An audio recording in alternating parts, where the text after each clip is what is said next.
You're watching Showtime. Coming up, Oscar winner Teresa Wright stars in The Rocking Chair Rebellion. A young girl's view of the elderly changes when she becomes involved with a home for the aged. Next on Showtime.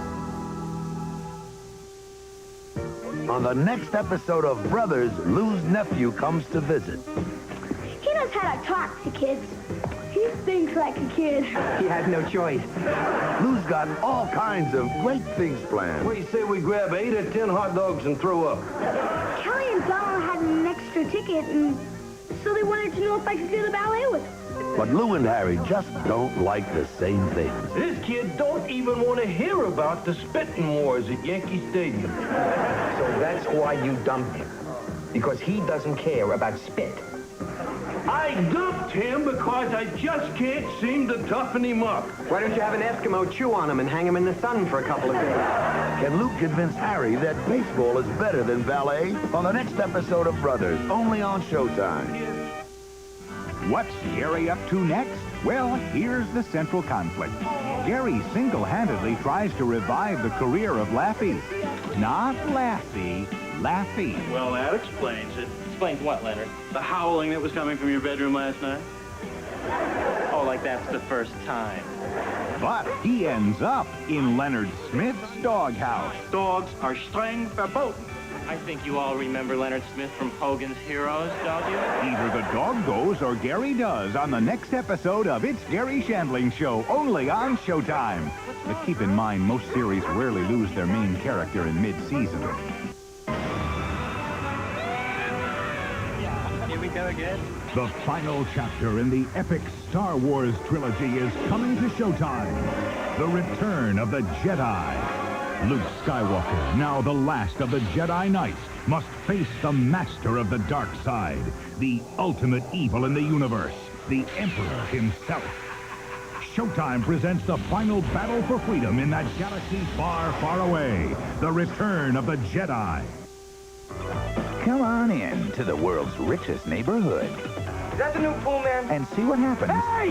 when a dirty bum drops in on the filthy rich. Call 911! Nick Nolte is the indigent with a way of getting under your skin. He's gonna give that dog fleas. I'm the fella. Bette Midler, He's still here? the wife who finds herself pulled in a whole new direction. Also starring Richard Dreyfuss, You don't like hangers? It's hangers that clothe you, and it's hangers that feed you. the husband, about to find out just what money can and can't buy. There goes the neighborhood. When you're down and out in Beverly Hills, the movie that dunks the values of the splashiest, sassiest jet-setters under the Hollywood sign. Down and Out in Beverly Hills. So glad to be back in the real world again. Exclusively on Showtime. Let me put it this way. The magicians we represent are all top-flight professionals. Yep, some of the brightest up-and-coming young stars in the magic business.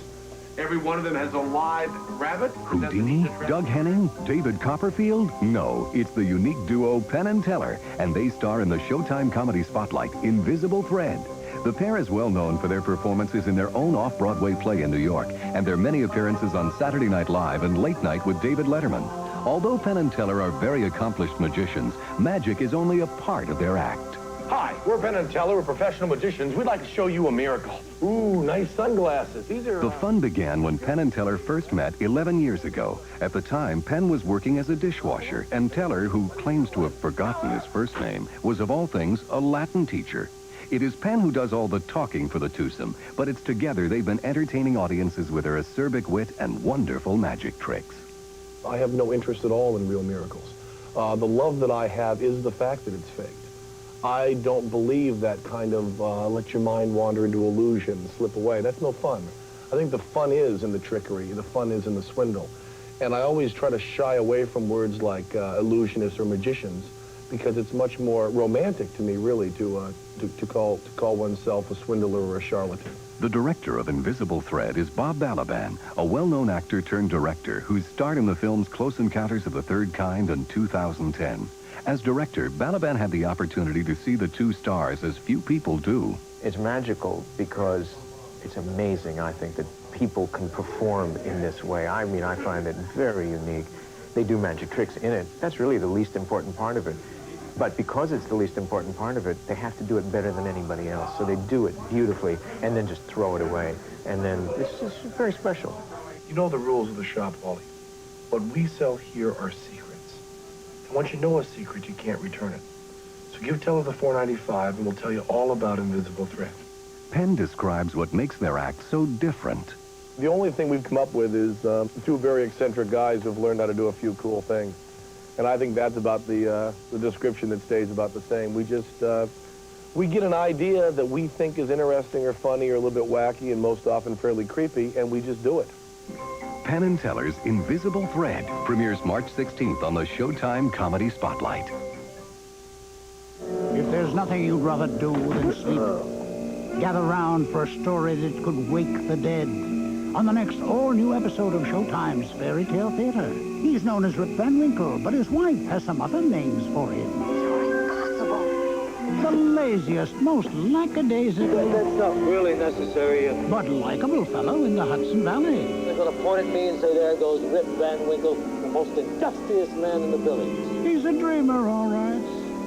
You've got a great sense of humor. Till he wanders up into the